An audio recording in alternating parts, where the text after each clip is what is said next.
guys? Welcome to A Vibe Call West Radio. Today we have a very special guest, someone that I actually met through Music Swipe. Shout out Music Swipe and the entire family. Incredible people, and they're bringing me even more incredible artists. So this artist has an upcoming tour with Vedo and released his new track, Ways, and I'm a massive fan of just his vocals, his personality, and just a genuinely great guy. So what's up, Keithian? What's up, man? How you guys doing? I'm doing well, man. Thanks for coming on. Hydration means a lot, right? It's key, man. We were just talking about I feel like we all need to drink a little bit more water. I'm gonna drink some water. Hell yeah, I drink water all the time. And we're by the water, so it's even nicer. You don't want to drink that fucking water. You don't drink that water, or you'll be foaming out the mouth. Yeah, I love it out on the beach. So, yeah, man. I'm really excited to kind of dive in. I know that we met at a couple of the events, but I think I would just love to hear a little bit about, just you and kind of what makes you want to be an artist, how you are an artist, how you became it, the entire thing. So I know that you grew up in Longview, Texas, right? Yeah. So so when did you move to Louisiana? So I've kind of always lived in Louisiana and Longview. So basically I would spend it was almost like 50-50 every year. Half of my life in Texas, half of my life in Louisiana. Mm-hmm. Back and forth from northern. My family is from Monroe area, which small town called Bastrop, Marouge, Parish. Mm-hmm. Is that in Texas? You're saying? No, that's Louisiana. Okay, Louisiana. Okay, I have perfect, a Texas family and I have a Louisiana family. Yeah, so yeah, that's what happened right there. I feel I have the same thing. I have half my family's in New York, then half is in LA. Oh shit! So yeah, we can drive though. You guys gotta exactly. It's like a whole full 5-6 hour flight. But I love both. I love New York City and I love here. So you're growing up in those two places. What's the biggest difference, would you say, between Louisiana and Texas with your childhood? Is there something that tangible that you could be like, oh, there's a big difference in growing up in those two areas? You know what? It is a big difference, just like an environment that I grew up. I grew up kind of suburbia in Texas. And in Louisiana, it's straight up country. Even though we in New Orleans, but most of the time I'm out in my grandmother's place, and it's out in the Bundy is what we call it, mm-hmm. bayous and stuff like that. So that it allowed me, in Texas, I was kind of straightforward, I'm just focused, got a lot of shit to do. Louisiana was just floating and learning and just being a part of the environment and whatever. I really love the term floating and just sounds like kind of you're absorbing and also just being in the moment there. Really quick though, before we say anything, what do you think is better food? Oh God, that's gonna get me into a fight. I'm sorry, I feel because I love both of those types of food. Right? Yeah, I love both styles of food, but I gotta know from the source. You know what? Better food. I can't really say. I really can't. And the reason why is because it's so much. Like I said, we're just it's so much fusion. So Texas, Louisiana, some of the best gumbo recipes that I knew of came in from Houston. You know what I mean? Yeah. Granted, of course, I'm right there with the real gumbo. So yeah, in Louisiana. So I don't know, man. Maybe I would like to say there's some favorite dishes in Texas and some favorite dishes in Louisiana. That's such a diplomatic answer. I love that. You're killing, literally killing it, man. You're making everyone happy. I love that. So, you're living 50% Louisiana and Texas. When, because I know that it says, your grandfather taught you how to play saxophone. Right. What age was that? Dude, 7. Okay, so then music has just been something that has been your identity for a very long time, right? Yeah. My pops was just telling me about my brother and I. We was in a gospel touring choir. And we had a song on the radio when we were 10 to 12, 11 was for kids. Congrats, that's awesome. Obviously it's Christian, so it's not FM big. Well, it is FM stations, but not KISS. But just to be a part of that community and just getting experience in front of music and musicians, whether it's spiritual Christian, gospel stuff like that. It was just really cool. Good experience starting out. Definitely. I think a lot of, there's a lot of great stories with people finding their voice within their church and just being exposed to, because I feel also it's nice to be in that safe environment. Yeah. And you're allowed to go out there and express yourself and everyone's going to support you. It's not like you're going out to a crowd and everyone's boo. It's everyone's if they did, that'd be crazy. But it's you're in this really safe environment with your friends and family. So it's really empowering, which is awesome. And So the minute that was before even the saxophone, was it like the minute that you picked it up? Was it something that you were good at, or was it something that you were just passionate about? Would you say? You know what? What's funny is that was singing first, and then picked up the saxophone. What's funny is I was introduced to the saxophone prior to it, but then there was school. So I would go to school and be like, "Oh yeah, I know the saxophone," but you really don't. But so it became, let's say, it became more of kind of fun after the fact of like, this is what the notes are, learning the notes and the keys, and then after that, it's just been kind of like a joy. Mm-hmm. Yeah. I remember I was talking with an artist that was on here, Zach Settle, and I asked him, I'm like, what's the biggest? Because I feel like when people are trying to learn an instrument, there's like this like psychological. I think it feels like it's a very big task. Right. And it's kind of like what you were saying, like it's really like learning how to play stuff that you actually like. Yeah. I think it's the biggest thing. Is there a moment that you have where you feel like you kind of like played something and you're like, oh, this is fucking sick? Yeah. Yeah. What was the song? No, the song I can't remember, but it's been so many. Yeah, exactly. I feel like, that. It's more the discovery song. So like, like I said, in school, I think I started in middle school was like actually playing the saxophone in a band, and in that band it was just like marching music and just scores. I remember we played Forrest Gump score, which is legendary. So that was fun. That was the first time. But being in a band with a school teaching you shit, I kind of was not the guy that the band director loved, because he's like, yo, can you just play this? And I'm like, but learning from the family, my grandpops and stuff like that, I'm just like, yo, let's play this. It feels better this way. So I feel like also like saxophone, like jazz is very like improvisational. There you go. And then like you're being told to play this one instrument. It's not that fun. It doesn't make it contagious. I feel like when it's improvisational, it's very contagious. You can like find these notes, and then everyone starts loving it. So that makes sense to me. Straight up. And so I'm feeling like you're building this love for music. And I know that you were in a group. Is like you were in a boy group? I try everything, man. Yeah. So what ages was that from? Dude, that was from like 13, 14 until like 17. Okay. Yeah. That's awesome. Yeah. So we just kind of, and that was really like, it was a lot of learning more than anything. Like, we're adults now. So when you're kids, you're kind of like, you really want to do this? But you still get pressure from like parents and not really so much your peers, because, everybody's just kind of like learning. But so it was a different type of pressure, but it was kind of fun because you were like, yo, you want to do this? Let's do this right. So, yeah. Hell yeah. And then so I know I want to really dive into, what your time was like in the group, but just like candidly, what's the biggest difference, would you say, between being a solo act and being in a group? Is I can do everything I want to do. Straight up. Like before, it was a great experience, but then again, it was like, I'm like, who am I? You know what I mean? Like, that's actually true. Yeah, the identity part of it's interesting. Yeah. Right. So now that was when I got a chance to, it was like it was like an identity shift. To be really honest, it's like, what the hell am I gonna do? Yeah. What am I supposed to be doing? What kind of music I like? All this kind of stuff, Well, like a sick avenue to go. There's so much to explore in that. Hell so yeah. you started at 13 or 14, and what do those years look like? Like, what are you doing? What's your day-to-day look like? What is some of your favorite moments? There's school, then we do tour, shows, like mall shows, like little shows, amusement park, maybe at the fairground, just like real ground work and stuff like that we're not thinking about getting paid, you know what I mean? Yeah. So whatever the money was, it's like, oh, okay, but now you're like, how much I'm getting paid? You get what I mean? 100%. So, you gotta live. Yeah, you rehearse, you go to the studio. A lot of the studio was learning experience. I remember getting a chance to go to like the dance studio, obviously groups and stuff like that, so they're like, learn these dance moves, and I'm like, okay, yeah, that's nice. So it's just like, it was way more structure. Now you kind of make up what you want to do. There's obligations that you have and stuff like that, but if you don't want to dance, or if you want to dance a certain way, like, look, I'm gonna do it this way, instead of being like, I gotta keep up with dude over there, you know what I mean? Or you're like, I'm better at this shit right here. Yo, what a unique experience. I think it's like, so it's crazy to think about, because like the model would be completely different today. They would put you on TikTok and you'd be making videos, but like you're really going grassroots there. Like that's such a unique and dope experience. And I think, do you think that like that helped your performing?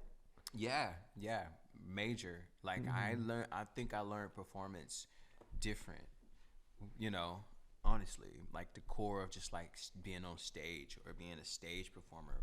Honestly, like whether it's acting or music, because it's kind of like a different thing going through the system that way. You're right. It's different now. We'd be like perfect on camera.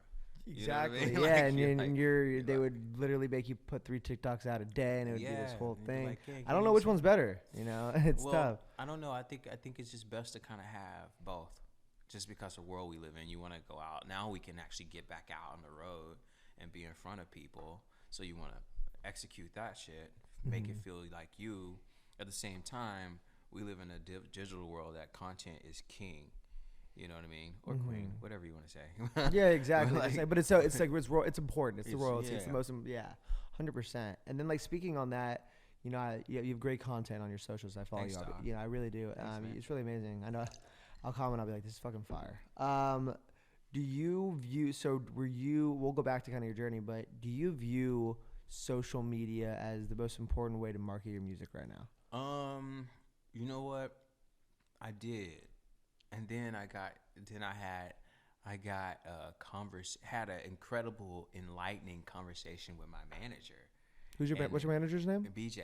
Yo, shout out BJ. Yeah, Thanks for also shout out helping BJ set this Owen. up, man. Yeah, shout out. Yo, BJ. yeah, man. He was really nice and he helped set this up. Yeah, Jason's been like on this shit too. So yeah. Oh, yeah, man. Both of my team was like on that point, man. Shout out to Oliver because this dog and stuff. Anyway, Love it, man. yeah, and he was just like, I was complaining about something that we deserved, and he was like, "Who cares?" I was like, "I care." He's like, "They're all gonna come back to you anyway." And I was like, "But what about social and digital and all this other stuff?" And he's basically like, "But you're on the road. Like, that's better. Everybody's gonna feel you, see you, smell you, get a chance to be around you. I hope they smell me. You know what I mean? Man, I hope you smell good. I know, right? Like, whatever, and feel your mood and stuff like that. And of course, they're gonna digitally be looking for you. So then that stuff starts happening, and I just was like listening, and it's probably true. It is. I know it's true. Like, I know it's true. I just had to, like, especially coming out of the pandemic and not us really being able to connect, like, physically, you kind of start focusing on what you can to survive as an artist or keep yourself in front of people or connecting. And you're like, okay, all we have is digital world. And, that's where you start focusing on. But after that, I was like, oh, snap back into the world, bro. Exactly. Because I think also it's tough because at one point, yeah, on one hand, it's like you're able to reach new people, which is great. But even if you do reach those new people, it's still on you to then convert them into a real fan. And then also, I think the really tough part about the digital and like social media is like the comparison, which I think influences the way that artists create their content. So I think it's great that, BJ said that, because when you're going out in person and performing there, you're focusing on yourself and you're building yourself up, and you're like, I want to be better at this because I care and I'm in front of these people. But on social media, you're just like constantly looking at other people. Exactly. And that's like, as an artist, that's what I do all the time. And shout out Greg, my manager. He's always like, yo, you got to chill out. Like, let's say like I post something, and even if it doesn't blow up, like you get 1 or 2 new fans a day. Like, that's something to be proud of. Like, don't try and look through the lens of like, oh, this other person has more. Yeah. I think it's easy to do that with social media. Sure is. It's comparative analysis, right? Yeah, exactly. You're crazy, and you're like, what the heck? It's like, why are you wearing the same thing as homie? It's like, oh, that's right. Stars looking the same, to be really honest. Yeah, well, I mean, because people want to recreate what works. Right. Speaking of looking, like, dude, those pictures for the Waze songs that like on, you're like, that looks so sick, by the way. Thanks, dog. That cover was dope as Thanks, hell with man. those glasses and like just you in the desert. That was fucking awesome. Yeah, man. Yeah, so let's get a little bit. Those were great answers. I want to go back on just more of the journey. So then I know that before you guys were able to release your album, you guys, split apart, and then you went independent. Then you signed with, what was the record label? I'm so sorry. I signed with Virgin Records. Yeah, signed with Virgin Records. And, what was your experience like? Was that a pivot for you, like to then be in like this kind of machine and cog, would you say? Yeah, it was, but it was a grace period between I actually signed. I was like, kind of just like, man, I just want to go to school. So I went to school. Mm-hmm. Where'd you go to school? I went to Xavier University in New Orleans. Yeah, hell yeah. So like I went there and just kind of like soaked in. I started taking like I was a music major and film major and stuff. So I started taking music courses and theory and just learning about like the roots to the music that I've been doing all these years, which was way more rewarding than I thought it was. And I was working with Dr. Michael White, he's one of my advisors, and Dr. E. Du Bois' granddaughter. Wow. I know it sounds crazy, bro. Like, It's so crazy. it's Yeah, the it's like crazy. the Godfather. So, yeah. so like I'm talking about surrounded by these people. And a quick story, like I actually was frustrated with music. So I went to college with my cousins. They were going to be doctors, so I started as a pre-med major. And I was like, I'm going to fucking be a doctor and make some real money. You know? Wow, that's such a pivot. Mm-hmm. I mean, like, can like just like speaks to one, your ambition, and two, your intelligence to even like be able to do that. It's awesome. Oh, thanks, dog. Yeah. Yeah. So definitely. I started focusing on that and film, and I would just like shoot music videos in New Orleans, or I would just like do all kinds of other stuff, like focusing just on trying to be a student. And then the next thing you know, it like I started not passing like pre-med shit. So thanks for telling me I'm smart. No, I but know I am. I mean, Like, but I was life, like, but life happens fast. Maybe you were just like pulled in different directions. dude, the whole chemistry stuff, biology was just like, what the heck? I love looking at this stuff, but after so long, they were like, you can't even touch this chemistry shit. You suck. You're gonna fuck something up, right? So my Well, I advisor, love the honesty. yeah, no, Yeah, it's a you have to good, be. incredible school. They were very hands on. My advisors was like, yo, everybody knows you're creative. Yeah. Everybody, like, what are you doing here trying to do this? And they kind of like would pivoted me into music, back and focus on music and like focusing on film. And literally from there, it's just skyrocketed. I literally got, like, I started getting in the studio, focusing back on studio. Obviously, like some of the producers from Cash Money, I knew Diesel. My grandfather set me up with Diesel, which is he's done a lot of stuff with Cash Money, and Lil Wayne, just big stuff. And I started really making records that made sense to me, and it built my sound. Next thing you know, we're like producing for other people and writing for other artists, and I just kind of focused on that. So Virgin came knocking on my door and was like, yo, we want to sign you. So I was like, yeah, whatever. What year was that? Dude, that was like 2008, Okay, 9 so, or something. wow. So yeah. So sorry. Go on. Yeah, so then like maybe like 2 years later I signed, and I just was like, okay, I didn't even want to leave New Orleans though. So I was trying to stay down there and just like do that. And eventually I came out to LA because they were like, yo, you're finished with school. What are you doing? It's tough to leave though, like the environment in which one cultivated you and like grew up in. Like you're from Louisiana, so it makes Yeah. sense why you'd want to stay there.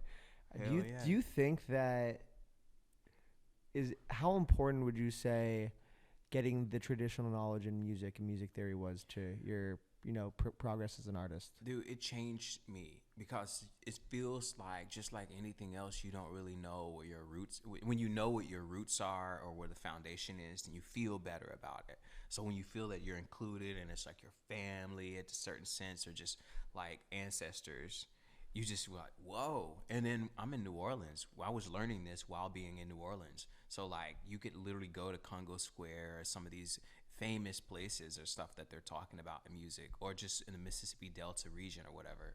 So yeah, I don't know. It just changed me. It made me more intelligent, obviously, but also more exclusive, and just like knowing the variety of music that I already know or was exposed to all my life. So Yeah, I mean, it makes so much sense that like you don't know what you don't know until you know it. yeah. So then like you have another tool in the tool belt to create what you want. And then I know that you were saying during that time, before we get to like you being in LA, you were saying that some of it was like songwriting Oh God. that you were doing. So like when did the songwriting, skill in your life, one, start, and then two, get to a level where you were really happy with it, would you say? I wrote my first song at 12. Wow. Yeah, it was called Steel. So yeah, I was going to ask the name of it. Thank you for saying it. Sound like a Babyface song, because Babyface, obviously, like, Yeah. 2000, it's like, Yeah, of course. Yeah. I mean, like you're influenced by what like during the time. Right. Yeah. So yeah, and I just kind of just also, you know what? I never knew you could be an artist without writing your own songs. At first, yeah, I know that. I don't know. Do we as artists? I wonder, do we all think that to a certain extent? You get what I'm saying? Exactly. Like, you don't know until you know. Yeah. yeah. At first, I thought that all artists. I'm sitting here looking at Mariah Carey, and we know she writes and stuff, obviously. But I was like, oh, she's writing and producing and blah blah blah. Lo and behold, Celine Dion doesn't touch a pen. You know what I mean? Yeah, exactly. Yeah. Like it's like, what? Some of the greats. She's like, oh, okay. I'm looking up here. You know what I mean? So you're going through and you're figuring out that not every single artist writes their own stuff. Right. And like that's kind of empowering to you because why is it empowering? Would you say is it just because you felt like you had this skill? No, you know what's funny is I just simply thought that to be an artist you had to write your own stuff. And then as I started transitioning out of the group and stuff, all that stuff, I was where I didn't get a chance to really write, but they did allow me to write. That's the funny thing. Like I also, when I was just in this learning phase in college and just stuff like that, I literally just focused on like producing and writing and just kind of just was like, let me make music. So that was one of those things that got me, and I was like, wow, that's incredible. Like, you know, but I realized at the same time that I think I was doing a self-development type of thing opposed, because I've done stuff, you know, pretty much a lot of my life, but for the first time I think it was just like, you can do what you really want to do. And that's what I was doing. And then what did you discover was, you know, your creative process during the time? Because I love when you said self-development, because it is self-development. You're literally cultivating this entire new skill for yourself, and the best part is you're expressing yourself. What did you, when you're creating a song, like where does your mind go first, would you say? Like when you're writing like Chances or Ways, like what's that process look like? Does it start with the instrumental? Does it start with the idea? It's free. It's an open process. Like honestly, Chance or Ways came. I was listening to someone else's track, and I was like, whoa! And I came up with an idea like all that. The time. And Chance different. Maybe I think Chance took. I was just came up with a chant first, and then sometimes I pull out a piano. I usually use voice notes like crazy. Best. If anybody want to know what's happening, they can steal my voice notes, but don't do that shit. Don't fucking do it. Don't do it, because it's on the cloud. Anyway. Oh, I shouldn't have said that. No, you're good, man. We'll get some cybersecurity on there for you. Yeah. But no, it's just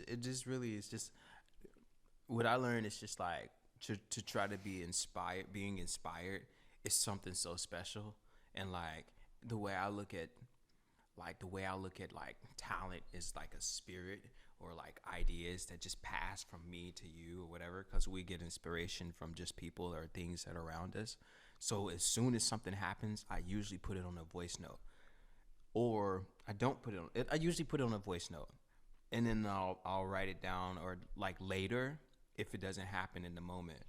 But you know what I really know is that if it sticks with me, even if I don't have to go to the voice note, and that fucking shit is a hit. 100%. I totally agree. When like it can just come back to you, and you don't have to like. I know exactly what you mean. Like when you're coming up with melodies and it keeps coming back to you every single time, you're like, oh shit, right? Like, this is coming from a direct part of my soul that like needs to be projected out. So I think that's like really awesome. I think also it's great that you make the distinction between two types of artists. Not one is better than the other, you know, because the artist that is able to perform someone else's writing at a higher level than the writer could, that's still a massive skill. Yeah. But, you know, the combination of the two, I think like someone like Kendrick Lamar or just Beyonce or any person that does both, like I think that's when you get like some, like, you know, legacy creating art, which is amazing. And then, okay, so now I know that you're on Virgin Records, and I know from there they tell you to move out to LA. I move out to LA. What is the first week in LA look like? I kind of knew people just because I was lucky to be around this shit for a while. So I just was like floating and also soaking it in. I get invited to parties and just events. And I just got lucky. When I first came out here, a few of my friends were already here due to just doing music stuff. And they were like, come with us here. So I got a chance to dive right in. I didn't even get a chance. I never had a chance here in LA to be just like, I'm lonely, like trying to figure it out. A lot of people are like that when they first. It's a very spread out place. That's awesome. Sorry, go on. Yeah, no, that's just what it was. I just did. I know one of the homies from New Orleans was here. He had moved here. The other homie I was working with prior, we were just producing for years. He had moved here, and we were just like, yo, we're finally together. Besides, we would go to Atlanta and work, like, you know, when we get a chance. But yeah, man. So being in LA, there's definitely like an energy here, and it's awesome that you had people that you could lean on, because again, like kind of like what I said, I know some people move out here and feel isolated, and I know that when you dropped your debut album though, you went independent in that move. Yeah. What would you say is the biggest difference of, being independent? Again, it's probably similar, I would imagine, to like, being in the band and then being by yourself, right? It's Right. kind of like, so can you speak on that? Like, what's the difference for Yeah, you? so I was in a label for a long time, like years, almost a decade, and Wow. it just didn't do. I would write, I would do small tours, I would get prepared, and then they're like, "Oh, the record's not gonna come out. This. Can you make a song like Justin Bieber?" I'm like, "What the?" All kinds of shit like that. Just all kinds of changes and stuff. I was also a good sport. I never was like, I want to be a fucking superstar. I was just like, I just want to do music. So I was just kind of like going with it. And then when that happened, I was kind of happy. So I started floating again, started filmmaking just because I was like, I need to make some money. I would like being a creative. So I just was like walking away from music. And then that's for a few years, I was just like chilling. And then like a friend was basically like Eric Bellinger, to be really honest, like an artist, Eric Bellinger. We were doing a music show and I was producing it for him. What show? It was a BET pilot for like music, like music pilot show called Do What You Do at the time. But he was like, "Yo, that's great. Yeah, now when you performing?" I was like, "Oh, no, I'm just producing this shit." He's like, "No, for real, are you performing?" And I'm talking about filmmaking, producing, like. And he was like, yeah, that's cool, but Keith, you should also be like doing the music too, So, yeah, like I started focused on it because I was just thinking like if I would spend a week in his studio just hanging out with him after that, and I was like, if he believes in me, why am I not doing this shit? So that's when I was decided to like focus and start working on my independent stuff. Hell yeah. That's first off, it's a great friend, great artist. Like that's sometimes it's all the push that you need is someone in the industry believing in you and just giving you the green light. But I kind of really quick. So I didn't know that you had this whole kind of video history, like videographer history. Most people don't know that shit. So what is it about video that one draws you, and two, what were you doing specifically with video? Well, I just looked at it as being creative.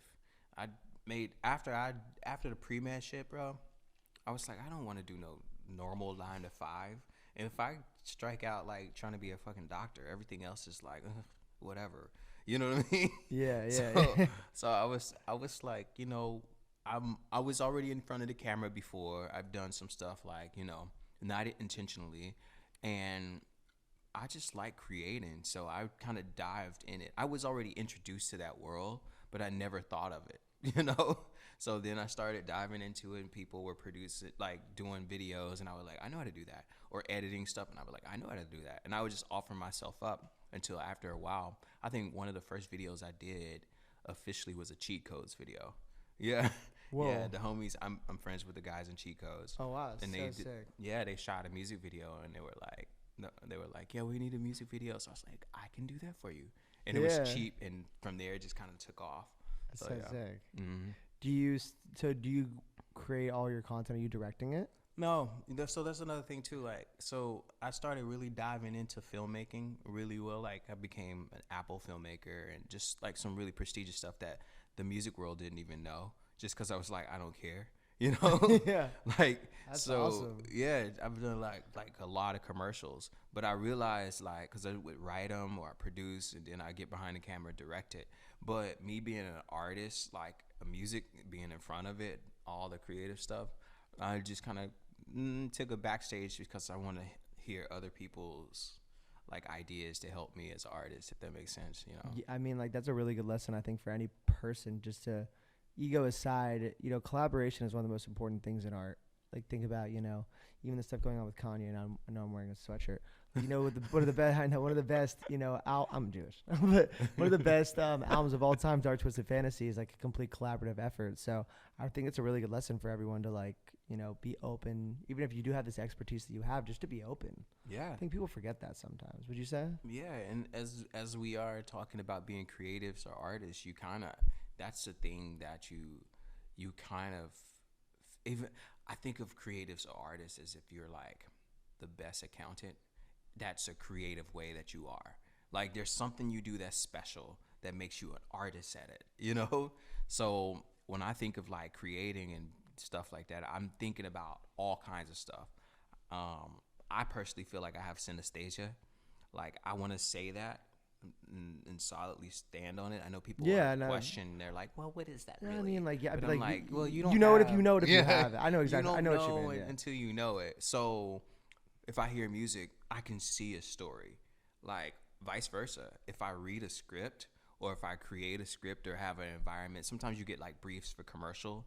I could literally see the story, and we're just storytellers in the end. So it's just a different form of storytelling. That was a great description. That's a very powerful skill. Thanks. On both ends with the script as well. It's tough for me. I'm a visual learner, so scripts are tough. But I know what you mean with the music. Like there's textures and there's colors definitely. Yeah. With that, and then so now you're independent, and I know that you're going on tour. Mm-hmm. So how many dates is it? It's 15 dates. 15 dates. What are some of the cities? We started in Detroit, Chicago, Boston, Toronto, New York, Philly, Chicago, Charlotte, Atlanta, New Orleans, Dallas. New Orleans. Let's LA, ride. That's sick. And San Francisco. And I love the if hat. I missed a city, please don't get at me. Man, that's I will be there. Dude, I'm excited to see all the footage from that. That's going to be incredible. And then, Yeah, your last track that you released was Ways. What's the next release that you have? Is there a way that you could promote it? I want to kind of give you that. Yeah, I got a new release on May 12th.